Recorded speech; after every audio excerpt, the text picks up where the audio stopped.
Okay, coming off a tough loss Saturday, I know our coaches and our players, we put it behind us.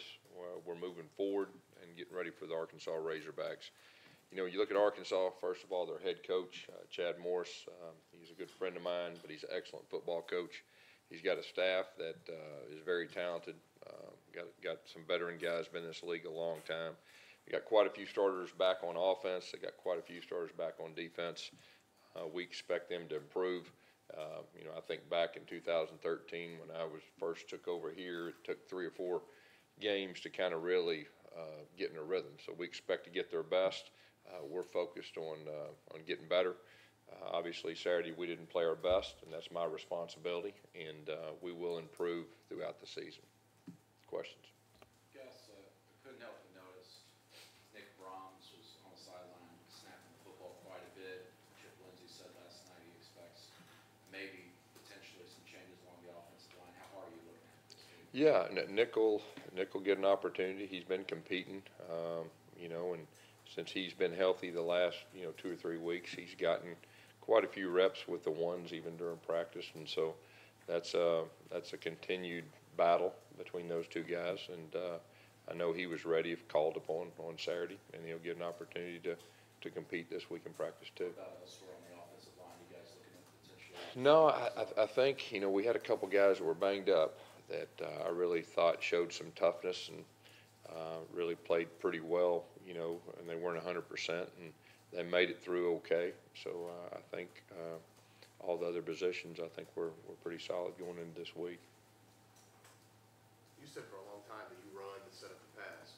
Would you consider reversing that a little bit and passing to set up the run? Yeah, I think each team's a little bit different, and and so we've always ran to set up the pass, like you're saying, and that could be vice versa on some games. And each game's different, and the personnel that you're playing against is different. So you could see a little bit of both this year. But you could adapt that like for a season-long plan, though, right? What's that? You wouldn't just do that game after game. Well, I think as a coach, you do whatever gives yourself the best chance of winning.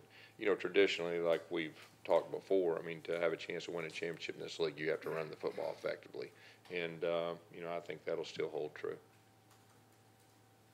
Gus, y'all did in tempo, throwing the ball in tempo, I guess late in the second quarter, early third quarter, which, and maybe I missed it, but most of the time it seems when you go tempo, you run the ball. Was that something different, and will that carry on going forward? You talking about when we were pacing throwing the football? Yeah, Chip likes to do that. He did some last year too, and he did some of the first couple games too. And it's like anything else. I think you got to be balanced in every part of your offense, even if it's pace. And he just really wanted to give our guys some opportunities down the field during pace last week.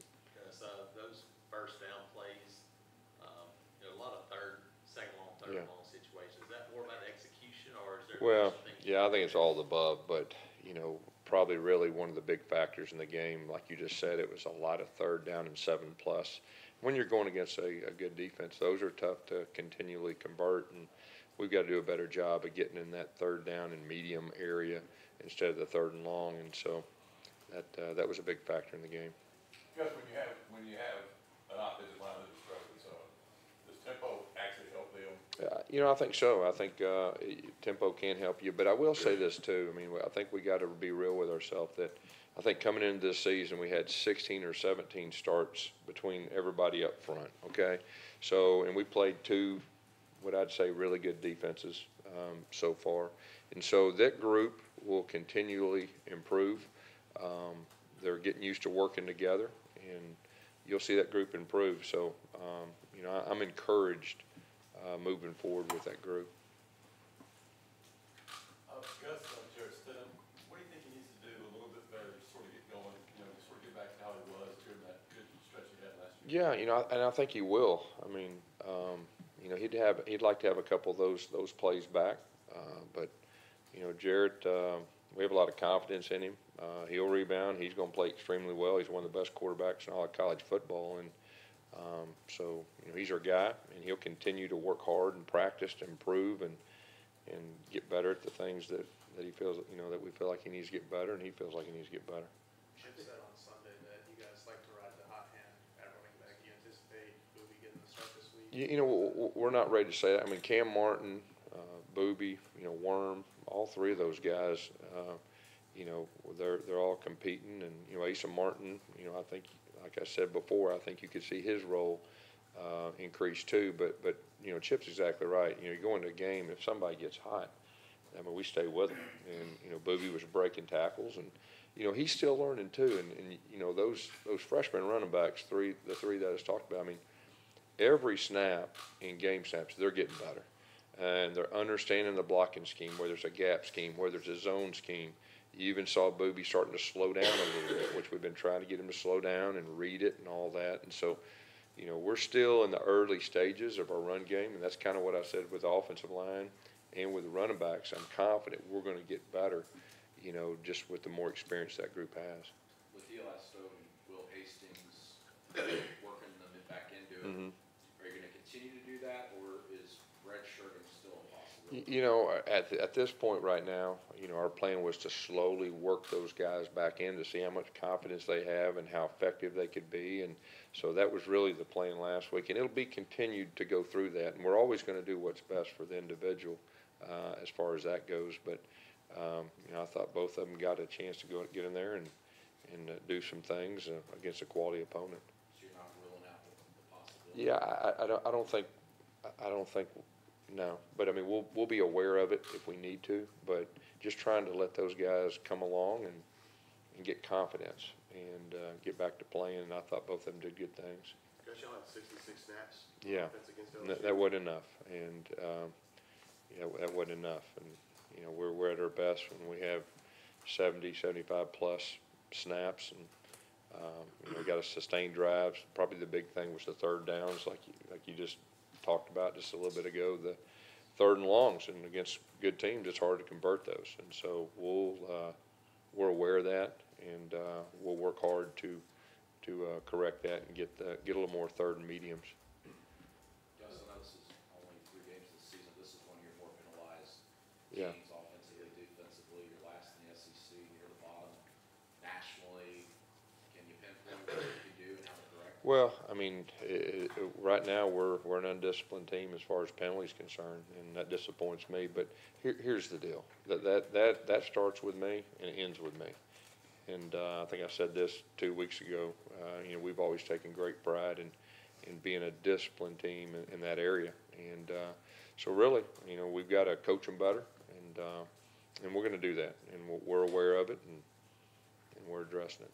Have you done anything in practice extra or different the last couple weeks to try to address that? Yeah, we have, but obviously it didn't carry over. So as a coach, you got to figure out the next step to do, and we got a good plan, for that. And there's no doubt in my mind we'll get back to playing good, disciplined Auburn football like we know we can, like we have in the past. How tough is it in the secondary when you got to walk that fine line? You got to play physical, attack the ball, but yet you put your hands on a guy and it can be a penalty. How tough is that line? Yeah, I mean, you just you gotta use your technique. You gotta see how the game's being called, and that's what you got to do.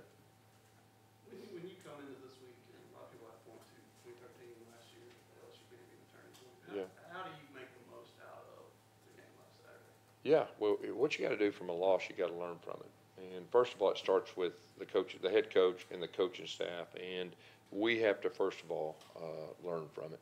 And then the players just, the same way. Like, you learn from it, you see what we need to improve on, you see what we need to do better. You put that in your back pocket, and you move on to the next game. Our team, we have a lot of experienced guys that has experience doing just that, and there's no doubt in my mind that we'll rebound. It's a bump in the road, and we still have a good team, and we've got good coaches. We just got to put it all together and improve each week, and I really feel like we will. I know as a coach, you have to take it one game at a time, but you've said in the past this is a man's schedule, toughest in the nation. Yeah. One of the toughest probably in Auburn history. Right. With a lot of tough Yeah. road games, and to lose one at home against an opponent Yeah. that's going to be in the mix, Yeah. at least here early. Yeah. Is it a bigger uphill climb this season? Well, I think, you just said it, the one game at a time. I think because of everything you just said, with the schedule, the road games, you for sure have to take it one game at a time and to cross that bridge when that next thing is. So, we got Arkansas. We got Arkansas that their backs are against the wall. Like I said, they're a team with a new staff, and they're going to improve each week. There's no doubt we're going to get their best. We got to worry about them, and that's all we're worried about. And then after that, we'll worry about the next one. And at the first of the season, from a head coach's standpoint, you get up in front of your team and you give them the plan for the whole year. And you got to be aware of what you're going to go through. And like I said before, at least we went through it last year and we know what it feels like, know what it looks like. But then you got to flip the switch, and you just got to take it one game at a time. You got to have tunnel vision. You can't worry about last week. You can't worry about the next week. You can't worry about how good this team's playing or that team. You better worry about that. And so that's the simple answer to it, and that is easier said than done. A lot of teams can't do that, but that's our challenge, and that's what we're going to do. Do you feel like you have any breathing room? Do you? You never know how things go. All you can do is control what you control. And so, one game at a time. And, my experience is the teams that are playing their best ball the second half of the season, that's the teams that have a chance. And, we've kind of been set up that way, and I think we can do that again. But we got to take it one game at a time. Is it fair to say Chad's one of your best friends in the business? Yes, no doubt. When did you first meet him? Chad, of course, I knew about him. He was very successful. Texas high school coach at Stephenville, Texas, where Art Briles was from. That's kind of a legendary deal. And we were playing a state championship game, and he called me out of the blue and asked if he could bring his staff and stand on the sideline. And I was a little bit leery, but I said, yeah. And after the game, he said, he can bring the staff up and talk football. And so we did that for, I think, 2 days. And the next year he came back, and we just developed that relationship. And, I always knew he had something special about him. He's a great person. He's one of the good guys in our business, but he's one of the best coaches I've ever been around. And so we just kind of developed that relationship. And, he went and followed, didn't follow me at Tulsa, but 2 years later, with the guys that I was familiar with, he took over, and they were top 10 in the offense. And then he's really, you look at Clemson now and you look back at when everything really changed for them. It's when they hired Chad Morris, and he got the offense going, recruited Deshaun Watson, and look at him now. So, he went to SMU, and it was low, and he got him out of it, and he'll do the same thing there. From the outside looking in, but your lives have been pretty intertwined. After he visited you, he went 75-6 in Texas and launched him into college, and you mentioned everything else. I know you don't want to talk about it, but Arkansas was interested in you, and then they went and hired your buddy Chad. What were the conversations like with Chad? Did he talk to you when he was, even after he got the job there, about the challenges of being a head coach? He's one of my buddies. I mean, the challenge we have now is, we're in the same conference. And, in the past, we've shared ideas. He's helped me too. I mean, and so, but now he's in the competition, and we both understand that. And he's a great competitor, and we'll compete. And after the game, we'll shake hands. Everything will be great. So that's really about it. Your wives still pretty close? Yes, they are. This is the first time you and him will be going head-to-head as head coaches. Have you given that any consideration, just given how well you guys are? No, I mean, hey, and I know he's the same way. He's got a team to coach. I got a team to coach, and you do everything you can to help your team win. I mean, we went against each other when we were coordinators, at Clemson and here. So. You ever try to schedule a game with them in high school? No, I don't think so. So he was a stranger to you, and you let him sit on your sideline for a She stood on the sideline, kind of down outside the white. No, and I was glancing down there. So. Yes, have you talked to Kevin about the pass rush? I know LSU is a max, Yeah. but y'all were unable to get much pressure on the quarterback. Yeah, and that's really a goal of ours, put more pressure on the quarterback. And obviously, when you do that, it helps the secondary out too. So our guys understand that, and Kevin's one of the best in the business, and he knows the answers, and I have a lot of confidence we'll get better at the pass rush. Guys, when a team gets beat like Arkansas did last week, and obviously played bad, 6 turnovers and crazy punt return and all those things, does it concern you a little bit when you're playing them next, just that your players understand that that's probably not who they are? No, I think we've got a better enough team to understand that in our conference, in this league, it doesn't matter what happened in the past, you're going to get the group's best. And then I think too, coming off a tough loss also helps with that kind of deal. I mean, we're expecting their best. We need to play well. Our players understand that, and our coaches understand that. So I'm not concerned at all in that area. Are you pleased with your receivers, and might we see more of Sept Williams, considering just how you got some things? Yeah, I mean, you see Flash, Seth Williams. I mean, you see a lot of young guys out there, and I think that group, they're talented. Like I've said before, I think each game you could see their roles grow. We got a bunch of young guys. I mean, I think we got to keep that in perspective too. We got a bunch of young guys touching the ball on offense, and we got a new offensive line coming together. So I really feel strong that we'll improve on the offensive side. Gus, what's it say about those two guys, especially in Flash and Seth? I mean, you're playing LSU week 3, Yeah. true freshman. I think Seth almost has 40 snaps in that game. Yeah. What's it say about those guys and their trust level? Well, first of all, they've earned it. Anybody on the field has earned the right to be on the field through practice, and you find out a whole lot about players on the field. I think I said that a couple weeks ago, that's when you really find out about guys. And I don't think the moment's too big for either one of those guys, and I think both of them are coachable.